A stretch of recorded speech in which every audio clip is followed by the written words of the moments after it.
This is a stock Toyota Supra going as fast as it possibly can. And this is that exact same Supra going way faster. How is this possible, you may ask? Well, the answer is with tuning. What tuning is the process of modifying cars to be able to do certain tasks better. Whether that task be reaching a top speed, drag racing, or drifting, all of this is only made possible through tuning.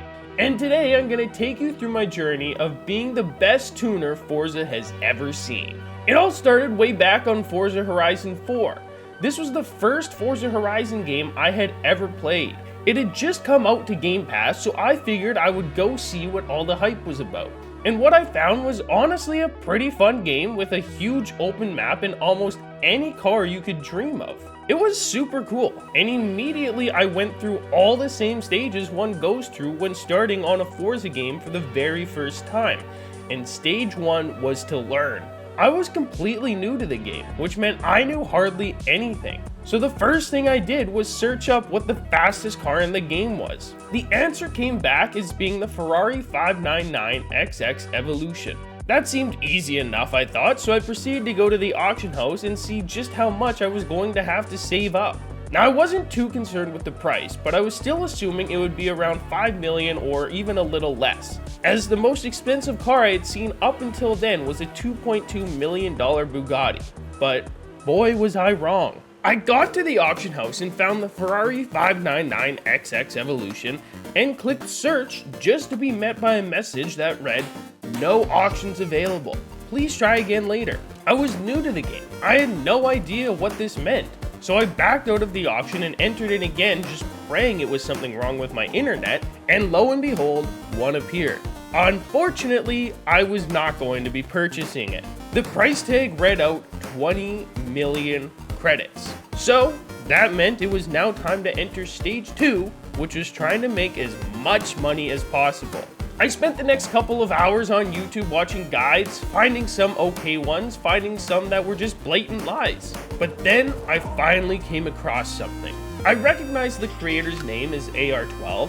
I had never watched any of his videos, but this seemed to be exactly what I was looking for. And I knew it was coming from a credible source. The title read out, "How I Got 999,999,999 credits in Forza Horizon 4. This was great. Finally, my financial problems were going to be solved. So I played this 6-minute video with a smile on my face. When the video ended, that smile was gone.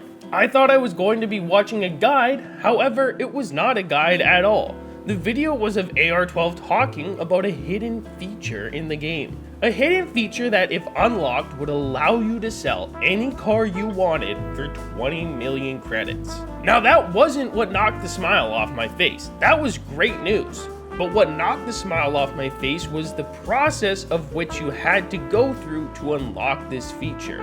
And the process was by reaching just one single milestone.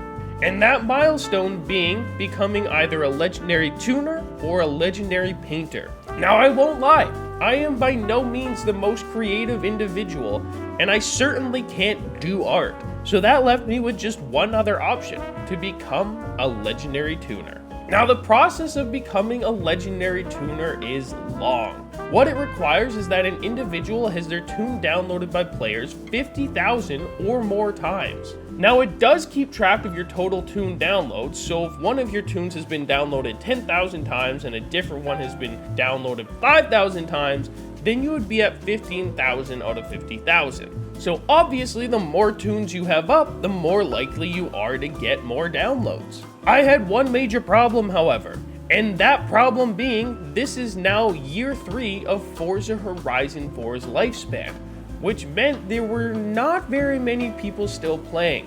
So getting 50,000 downloads was going to be very hard. But I had a problem even bigger than that I had to worry about, and that problem was I had no idea how to tune a car. So I took to YouTube and started watching guide after guide, and after many hours, I came to a realization. If I was going to get good enough at making tunes that people wanted to download them, I had to just focus on getting really good at one of the categories. And the category that seemed the easiest to get good at was making top speed tunes. In general, it was very exact process that you did for every single car. So I figured if I could just master the process, then I could begin making the tunes for the cars even better.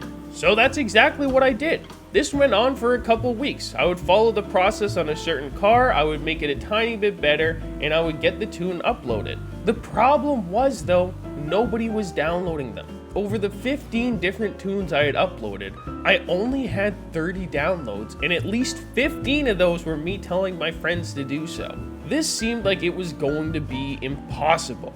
There was, however, one last thing I could try. I thought of it early on, but it was a bit higher effort and I wasn't even entirely sure I could make it work.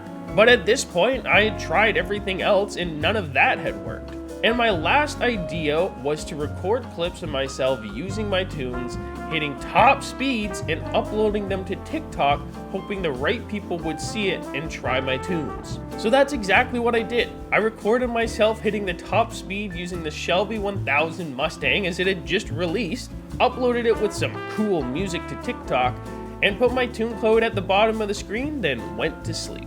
Overnight, the video did well. It had gained about 3,500 views, and believe it or not, I had also gotten a few more tune downloads. It wasn't insane progress, but at the very least it had worked. This goal was going to actually be possible. So I decided to try a different style. In this video, I was going to do a race called the Juggernaut, where it was pretty much a long straight race where reaching top speeds is really all that matters. However, I wasn't just going to win.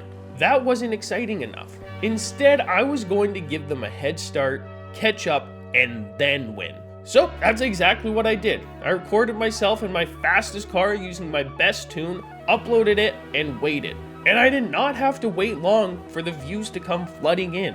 Thousands of people were sharing and watching the video. Even hundreds of people were downloading the tune. It had worked. Finally, I found a way to get my tunes out to people, and I was actually going to be able to hit the status of legendary tuner. And 1 week later, I did just that. After posting a few videos that did exceptionally well, I finally hit the 50,000 downloads I needed, and I could finally call myself Forza's greatest tuner. Inadvertently, it was those same TikToks with tunes that kickstarted my YouTube channel and got me to where I am today, which I guess is almost as cool as being a legendary tuner. But anyways, boys, it is going to wrap it up for this video. Let's see if we can get up to 500 likes. And if you're new here, don't forget to subscribe. As always, we'll see you in the next one. I'm out. Peace.